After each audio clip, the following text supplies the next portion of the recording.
Assalamu alaikum. This is A.R. Danish, your mathematics teacher. Today we will discuss quadratic equation. So first of all, we will define what is quadratic equation. Quadratic equation is a type of equation in which the maximum power of the variable is 2. यानी वो equation quadratic equation कहलाता है जिस equation में variable का जो maximum power है वो 2 हो। अगर किसी इक्वेशन में वेरिएबल का जो मैक्सिमम पावर 1 होगा तो उसे हम कहते थे कि लीनियर है। अगर हमारे पास 2 है तो उसको कहते हैं क्वाड्रेटिक है। अगर हमारे पास 3 है तो उसे कहते हैं कि एक क्यूबिक इक्वेशन है। तो आज हम डिस्कस करेंगे कि क्वाड्रेटिक इक्वेशन को किस तरीके से सॉल्व करेंगे। क्वाड्रेटिक इक्वेशन को सॉल्व करने के 3 तरीके हैं।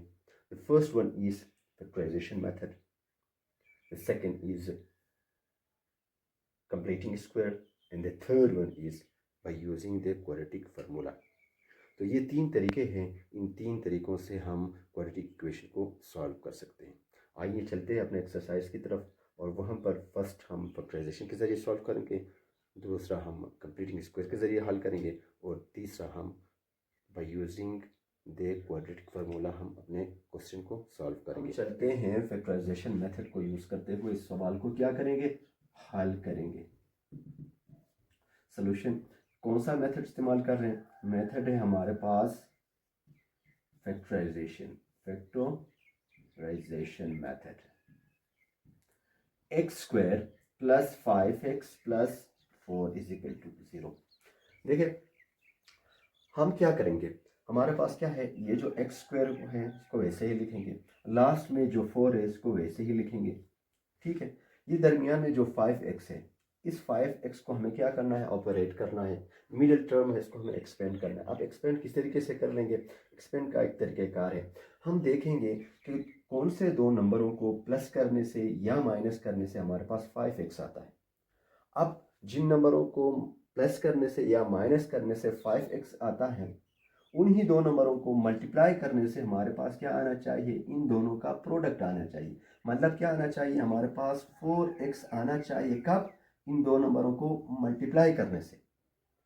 उन दो नंबरों को प्लस या माइनस करने से, उनको प्लस करने या माइनस करने से हमारे पास 5x आना चाहिए। उन्हीं दो नंबरों को मल्टीप्लाई करने से हमारे पास 4x स्क्वायर आना चाहिए। यानी उन दो नंबरों को मल्टीप्लाई करने से ये जो वैल्यू है x स्क्वायर और 4, इन दोनों का प्रोडक्ट आना चाहिए और उन दोनों को प्लस या माइनस करने से ये मिडिल टर्म आना चाहिए।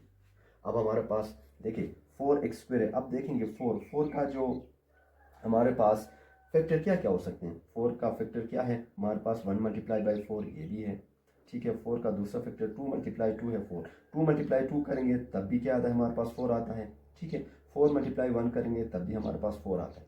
अगर हम क्या करेंगे, ये 2 को लेंगे, 2x प्लस 2x कर लेंगे तो हमारे पास 4x आता है, ये नहीं आता है। तो इसका मतलब है ये जो फैक्टर है मल्टीप्लाई करने से 2 2 4 आता है, लेकिन उन दोनों को प्लस करने से हमारे पास ये नहीं आता। इस वजह से हम क्या करेंगे, ये वाला फैक्टर लेंगे 4 का। यानी 4 1 इज 4 और 4 प्लस 1 क्या आता है, हमारे पास 5 आता है। तो इस तरीके से हम क्या लिखेंगे, मिडिल टर्म को किस तरीके से एक्सपेंड करेंगे, प्लस इस 5x की जगह हम क्या लिखेंगे, 4x प्लस x। इन दोनों को हम प्लस करने से ये आता है, इनको मल्टीप्लाई करने से इन दोनों का प्रोडक्ट आ जाता है।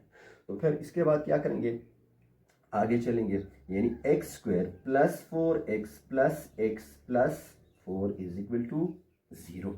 ठीक है, अब हम क्या करेंगे, नाउ इन दोनों के बीच में हम कॉमन लेंगे, इन दोनों के बीच में हम कॉमन लेंगे। इन दोनों के बीच में क्या कॉमन है, x यहाँ पे भी है, यहाँ पे भी है।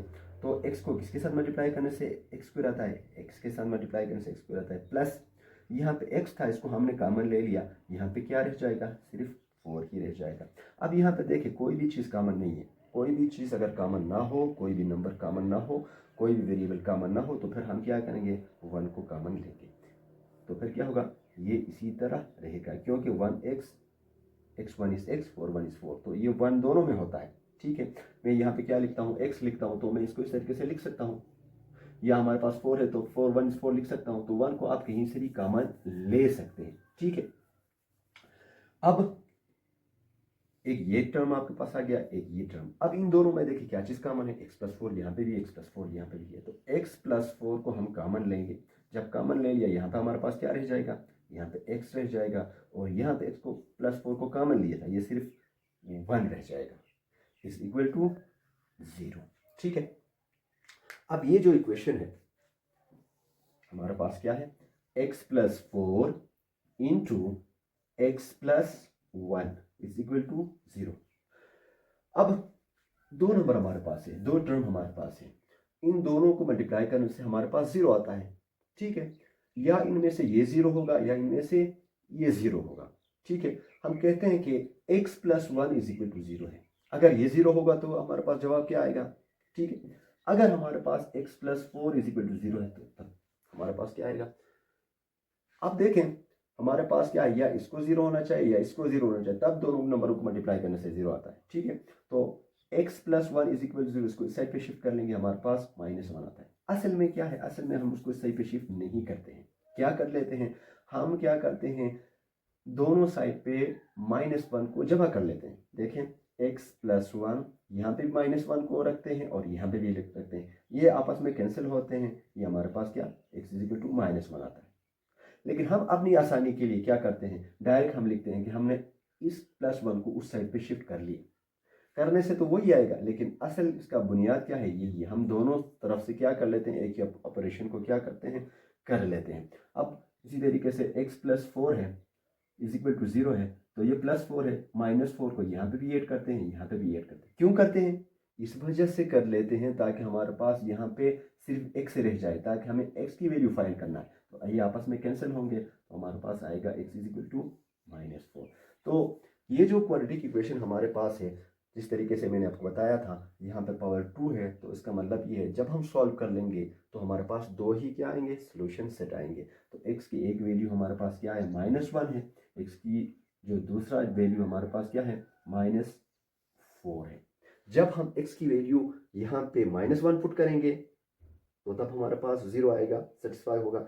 जब हम x की वैल्यू -4 कर लेंगे तब भी हमारे पास क्या आएगा, इस इक्वेशन को सेटिस्फाई करेगा। जब इस इक्वेशन को सेटिस्फाई करेंगे वो क्या होंगे, वो वैल्यूज, वो आंसर इस इक्वेशन के सॉल्यूशन सेट कहलाएंगे। ठीक है, इसको हम लिखने का जो तरीका है वो इस तरीके से लिखें, सॉल्यूशन सेट हमारे पास क्या है, -1 और -4। ये था आज का हमारा पहला क्वेश्चन।